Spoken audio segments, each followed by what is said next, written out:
So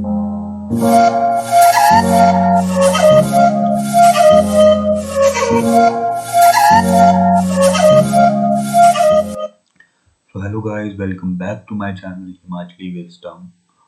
So in the last lecture we have discussed about the important topics of the Indian geography, and in the today's lecture we are going to discuss the very important topic, that is the transport system in India, that how the transportation of the India works.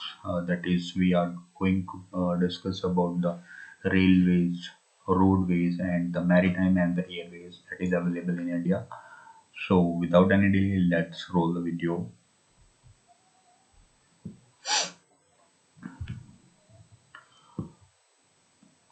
तो आज हम discuss करेंगे transport system in India. तो सबसे पहले हम देखेंगे जो रोड ट्रांसपोर्ट आता है इंडिया में वो किस तरह से वर्क करता है, जो कि हमारे इंडिया का रोडवेज हैं, that is state highways and वो जो नेशनल हाईवेज हैं वो किस तरह से वर्क करते हैं। तो एट द वेरी बिगनिंग, जब हमारे को आज़ादी नहीं मिली थी, या फिर आज़ादी के कुछ सालों तक, 2-3 सालों तक जो है हमारे पास सिर्फ जो रोड लेंथ थी वो अप्रॉक्सीमेटली 4 लाख किलोमीटर के ही करीब थी। और इसके बाद धीरे धीरे जैसे डेवलपमेंट होती गई, तो हमारे पास इंडिया की जो रोड लेंथ है अप्रॉक्सीमेटली एट प्रेजेंट वो है 47 लाख किलोमीटर, जो कि एट प्रेजेंट इंडिया में अवेलेबल है। Till this data is taken from the national highway authority of the India. And almost जो 80% पैसेंजर ट्रैफिक होता है, दैट इज जो भी पैसेंजर्स होते हैं वो रोड ट्रांसपोर्ट को ही लेना पसंद करते हैं। एंड जो 60% फ्री ट्रैफिक होता है, जो भी हमारा बिजनेस रिलेटेड जितने भी गुड्स कैरियर होते हैं, उसका जो 60% होता है वो भी रोड्स के द्वारा ही कैरी किया जाता है।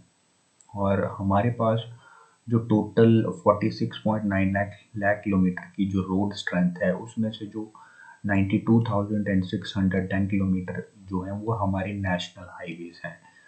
नेशनल हाईवेज जो है वो हमारे इंडिया का जो फ्री ट्रैफिक और टोटल ट्रैफिक है उसका 1.76% जो है वो कैरी करते हैं। यानी कि पूरे ट्रैफिक में से जो 1.76% हिस्सा जो है, सॉरी, जो हमारा टोटल रोड लेंथ है 46.99 लाख किलोमीटर का, उसका सिर्फ 1% ही नेशनल हाईवे है। हालांकि इसकी ये इतनी कम परसेंटेज होने के बावजूद भी टोटल जो रोड लेंथ का जो पैसेंजर है उसका जो 47% हिस्सा है वो नेशनल हाईवे के द्वारा ही मैनेज किया जाता है, यानी कि नेशनल हाईवे के द्वारा ही वो आगे बढ़ता है। एंड हमारे पास उन 46.99 लाख में से जो 92,000 और 610 किलोमीटर जो है वो नेशनल हाईवे है, और 44.55 लाख किलोमीटर जो है वो हमारी रोड लेंथ है टोटल, जो कि स्ट्रीट और लेन्स में है। और मतलब जो हमारे विलेजेस में रोड्स हैं, हमारे छोटे छोटे टाउन्स में रोड है, वो है 44 लैक्स।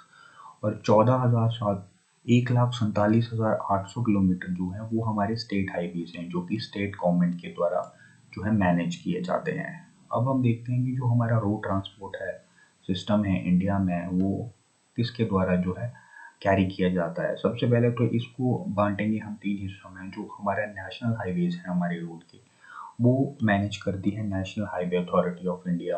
और जो हमारी बॉर्डर रोड्स होते हैं, for example north eastern side, J&K side, या फिर जितने भी हमारे ब्रिजेस वगैरह होते हैं, जो टफ एरियाज वाले, जो अर्बन रूरल एरियाज वाले रोड्स कंस्ट्रक्शन होती है, उसकी जिम्मेदारी जो होती है वो बीआरओ के पास होती है।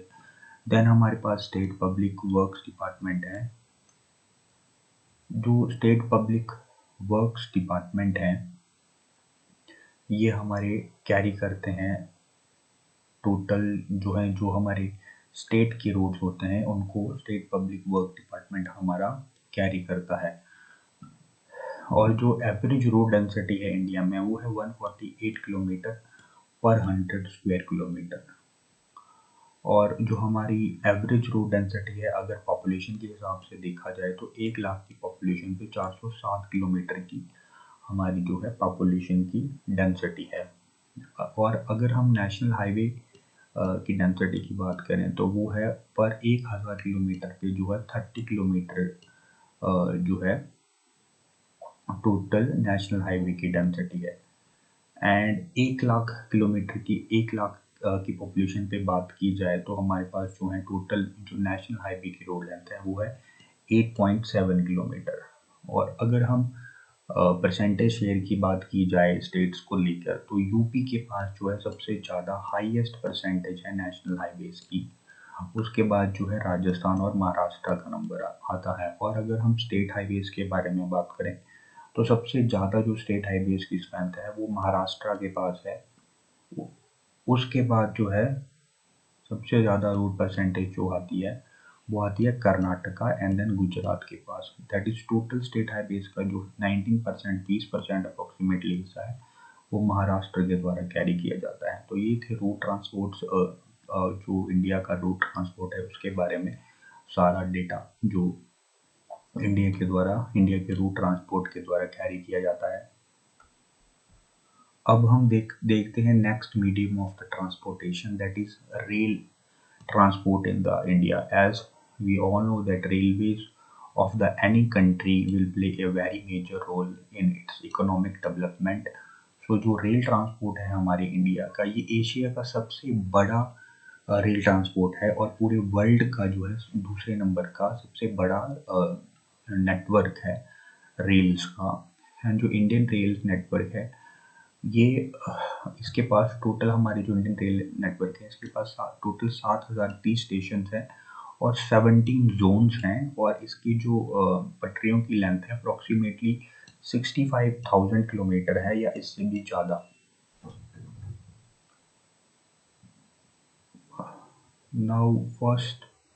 Now let's discuss about the different rail transport in the India. तो जो हमारे पास सबसे पहले जो रेल फर्स्ट ट्रेन इंडिया में स्टार्ट की गई थी वो थी 16 अप्रैल 1853 को। That is first train in India started in 16 अप्रैल 1853 जो कि मुंबई से लेकर थाने के बीच में चलाई गई थी। राइट। एंड जो इंडियन रेलवे बोर्ड है उसकी स्थापना जो हुई थी वो हुई थी 1905 में। एंड जो रेलवे बोर्ड है हमारा उसको 1950 में जो है दैट इज जब हमारा कॉन्स्टिट्यूशन रोल में आया था तो उस दौरान जो है इसको नेशनलाइज्ड किया गया था। देन हमारे पास रेलवे ट्रांसपोर्ट को 3 हिस्सों में बांटा गया है। दैट इज जो पटरियों की लेंथ है इंडिया में उसको किस तरह से डिवाइड किया गया है उसके बारे में देखते हैं। दैट इज हमारे पास 3 तरह की पटरियाँ जो है इंडियन रेलवे यूज करती है। That is broad gauge, metre gauge and ये बहुत पतली वाली जो होगी नैरो गेज। तो जो ब्रॉड गेज है इसकी जो डिस्टेंस होता है वो होता है 1.762 मीटर से लेकर 2 मीटर तक इस वाली का। एंड जो मीटर गॉज होती है इसका डिस्टेंस रहता है इनकी पटरियों के बीच का जो डिस्टेंस रहता है ये वाला तो ये रहता है 1 मीटर का। और जो नैरो गोज रहती है इसका जो डिस्टेंस रहता है ये रहता है 0.672 से लेकर 0.762 तक। और जो इंडियन रेलवेज है हमारी वो 17 जोन्स में बांटी गई है टोटल।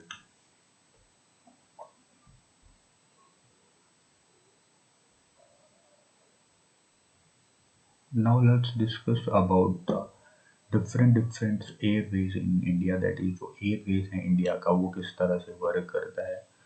तो जो एयरवेज है इंडिया में जो भी हवाई जहाज जो हैं उनकी जो उड़ान है वो सबसे पहले स्टार्ट हुई थी इंडिया में वो 1911 में हुई थी। और जो फर्स्ट इंडियन कंपनी थी एयरवेज की जो एयरवेज की कंपनी थी उसे 1933 में चलाया गया था। और जो हमारा इंडियन एयरवेज था उसको 1952 में नेशनलाइज्ड किया गया था। एंड इंडियन एयरलाइंस जो है ये जो इंडियन एयरवेज है इंडिया में ये 2 इसमें बांटा गया है। दैट इज वन है इंडियन एयरलाइन और दूसरी है जो IA है ये इंडियन एयरलाइंस और दूसरी है हमारे पास एयर इंडिया। तो जो इंडियन एयरलाइंस है ये ऑपरेट करता है डोमेस्टिक फ्लाइट्स को।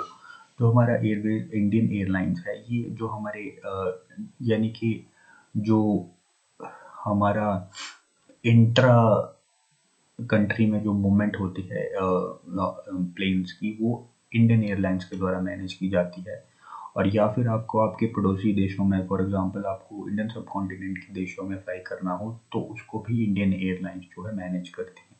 लेकिन अगर आपको आउट ऑफ द इंडिया के लिए सर्विस चाहिए तो आपको एयर इंडिया के साथ कॉन्टैक्ट करना पड़ेगा। तो एयर इंडिया की सर्विस जो है वो इंटरनेशनल फ्लाइट्स के लिए अवेलेबल है, और जो इंडियन एयरलाइंस है वो प्रोवाइड करता है सर्विस जो इनलैंड एयरवेज आता है हमारे इंडिया का, उसके लिए। तो ये था एयरवेज के बारे में जो कि इंडिया में अवेलेबल है। Now let's discuss about the maritime transport in India. अब हम देखते हैं जो कि समुद्री यात्रा से जो फ्रेट ट्रैफिक आता है इंडिया में वो किस तरह से व्यवहार करता है। तो सबसे पहले जो सेंट्रल वाटर ट्रिब्यूनल था उसको 1887 में उसकी फॉर्मेशन की गई थी, और जिसका हेडक्वार्टर जो है वो कोलकाता में है। एंड इंडियन जो वाटरवेज है मेनली इसको टू कैटेगरीज में डिवाइड किया गया है। एक है हमारे पास इंटरनल वाटरवेज और एक है हमारे पास ओशियनिक वाटरवेज। जो इंटरनल वाटरवेज हैं has carried the traffic through rivers, canals and lakes with waterway length of 14,544 kilometre. जो इनलैंड वाटरवेज हैं, जैसा कि इसमें जो हमारे देश में जितने भी बड़ी बड़ी नदियां हैं और कैनाल्स हैं और भी छोटे मोटे जितने भी वाटरवेज हैं उसमें जो ट्रैफिक रहता है उसको हम इंटरनल वाटरवेज में काउंट करते हैं। और इसका जो टोटल डिस्टेंस है वो रहता है 14,544 किलोमीटर। और हमारा हल्दिया से लेकर जो इलाहाबाद का वाटरवे है इसे सबसे पहले नेशनल वाटरवेज बनाया गया था 1986 में। तो सबसे पहला वाटरवेज है जो इंडिया में वो है हल्दिया से लेकर इलाहाबाद तक। अब हम डिस्कस करते हैं ओशियनिक वाटरवेज में जितने भी हमारे समुद्री रास्तों से मैरीटाइम का ट्रांसपोर्ट किया जाता है उसके बारे में। तो जो ओशियनिक वाटरवेज है ये मेनली जो हमारा पेनिनसुलर इंडिया होता है, पेनिनसुलर के बारे में आपको पता ही है, हमने लास्ट लेक्चर्स में डिस्कस किया था। तो जो पेनिनसुलर वाला पार्ट होता है दैट इज जो बे ऑफ बंगाल और बे ऑफ बंगाल और जो अरेबियन सी और इंडियन ओशन वाला जो हिस्सा है उसमें जो मैरीटाइम ट्रांसपोर्ट किया जाता है उसको हम ओशियनिक वाटरवेज में गिनते हैं। और इसके लिए हमारे पास इंडिया में 12 मेजर पोर्ट्स हैं जो कि डिफरेंट जो कि समुद्र से सटे हुए इलाके हैं, सिटीज़ हैं, वहाँ पे अवेलेबल हैं। तो इनके बारे में कुछ जानकारी लेते हैं। तो इन्हीं मेजर पोर्ट से जो है वो ओशियनिक वाटरवेज को कंडक्ट किया जाता है। सबसे पहले है हमारे पास इम्पोर्टेंट है जवाहरलाल नेहरू पोर्ट जो कि है मुंबई में, जो कि इंडिया का सबसे बड़ा पोर्ट है। That is Jawaharlal Nehru port is one of the biggest and largest port in India. और इसको नया नाम भी है इसका एक नेवा शेवा पोर्ट। तो नेवा शेवा पोर्ट जो है उसका ही नाम जो है जवाहरलाल नेहरू पोर्ट है। देन हमारे पास है हल्दिया पोर्ट। जो हल्दिया है ये फर्स्ट इंडिया का ग्रीन पोर्ट है, इसको फर्स्ट ग्रीन पोर्ट इंडिया का डिक्लेयर किया गया है। देन हमारे पास है कांडला। कांडला जो है गुजरात, ये गुजरात में है जगह। तो कांडला जो है गुजरात में जो है ये फर्स्ट टाइडल पोर्ट है इंडिया का, यानी कि इसमें टाइम टाइम पे बहुत सारा की वेव्स, बहुत बड़ी बड़ी वेव्स आती रहती हैं, इसीलिए इस पोर्ट को जो है अभी तक के लिए ट्रेड फ्री जोन किया गया है। तो हमारा जो टाइडल पोर्ट है वो है कांडला एयरपोर्ट। देन हमारे पास जो विशाखापट्टनम एयरपोर्ट है हमारे पास आंध्र प्रदेश वाली साइड में, तो वो जो है वो इंडिया का सबसे लार्जेस्ट नेचुरल पोर्ट है। दैट इज इंडिया का सबसे लार्जेस्ट और नेचुरल पोर्ट जो है वो विशाखापट्टनम है। तो ये थे कुछ इम्पोर्टेंट एयरपोर्ट्स पोर्ट्स जो कि ओशियनिक वाटरवेज को के जो रास्ते हैं उनको कंडक्ट करते हैं। So this is the all about the maritime transport in the India.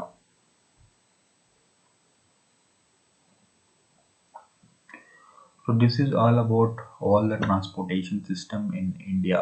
And इसके अलावा अब हम हमारे पास जो इम्पोर्टेंट हमारे पास जो नेशनल वाइल्ड लाइफ रिजर्व्स हैं, इम्पोर्टेंट रिवर्स हैं, इम्पोर्टेंट सिटीज़ हैं, इम्पोर्टेंट जो हम इंडिया की सिटीज़ हैं किस किस चीज़ के लिए फेमस हैं, ये वाले टॉपिक्स बचे हैं तो इनको हम आने वाले लेक्चर्स में एक एक करके डिस्कस करेंगे। आई होप आपको मेरे ज्योग्राफी के लेक्चर्स एंड अदर लेक्चर पसंद आए होंगे। एंड आई होप अगर आपको मेरे हिस्ट्री के लेक्चर्स और मेरी ज्योग्राफी के लेक्चर्स एंड अदर लेक्चर्स भी देखने हैं, then I will give you link on the I button. आप वहाँ पे क्लिक करके उन वीडियोस को देख सकते हैं। Till then stay safe, stay at your home, keep watching my videos. Thank you for watching my channel. जय हिंद।